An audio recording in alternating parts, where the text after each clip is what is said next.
So the trick with hatching is to make sure that you keep the lines parallel, meaning they should always be going in the same direction and they should be right next to each other.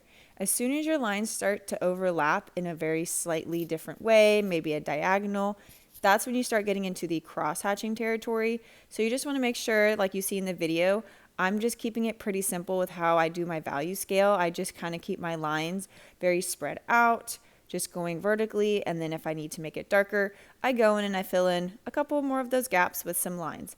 My lines are not always going to be long, meaning they're going from the top to the bottom of the box. As you can see, I added a couple little lines, shorter lines, but you don't want to do anything kind of lazy where you just scribble essentially, because that's not what hatching is. So again, make sure that you are keeping your lines parallel and right next to each other in a non-crisscrossy motion. Now, I didn't want to fast forward the sphere too quickly so you can really see how important it is to get the contours correctly.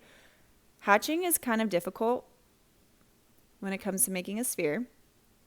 So if you watch the video, you can notice that I really space out my lines and I'm going with the curvature of the sphere.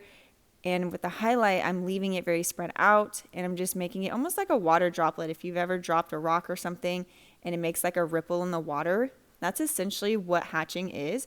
So once you get the hang of all the contours, again, it's just like a value scale. You want to go with the contour and curvature of the sphere, adding more lines and making sure you're not overlapping too much because it'll turn into a cross hatching situation. So just keep practicing because hatching is pretty difficult.